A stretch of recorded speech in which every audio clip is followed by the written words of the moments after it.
I was appointed to this position by President Obama to serve in his administration to look at how we develop businesses, and in particular minority businesses. And in that space, one of the things that we're looking at is high growth industries. And so how do we get minorities in high growth industries?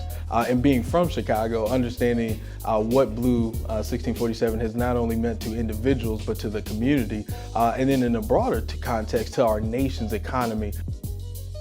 So delighted to be here at BLUE1647, which is a fabulous incubator that sits in such a demographically diverse community.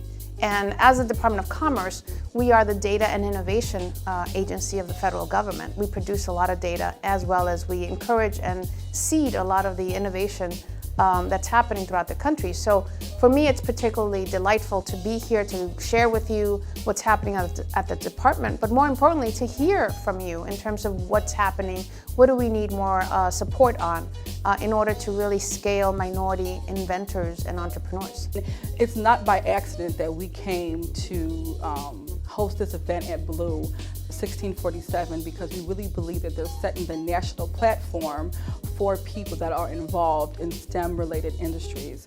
We all know that many other communities are trying to define what diversity and inclusion is, and we believe that we need a new voice in this conversation to make sure that people truly understand that we are not only employees, we're also employers and job creators. We have minorities that are not included in our economy, and we go into a major minority country, we're not going to be competitive, not just nationally, but globally. This is extremely imperative. And so, so what I see in the near future is how do we highlight organizations like this, movements like this, initiatives like this to make real investments to once again grow our economy. So, and just on a first step basis, looking at the individuals that are coming through your program, how do we plug them into a national ecosystem to access more contracts, capital, and markets? I always tell the audiences that I address to think as futurists.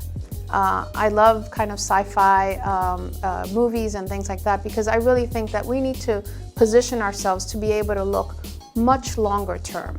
It tends to be that we think about just the static present day. But as technology gets incorporated, we have to think more futuristically.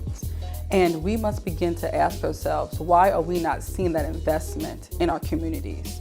And I think that BLUE1647 is doing a great job and has a national platform to make sure that they begin to feed this pipeline of STEM innovation. I mean, to be very candid with you, I've gone to many incubators across the country, and when you walk in these rooms and they talk about innovation, I do not see people of color, and that's a big issue.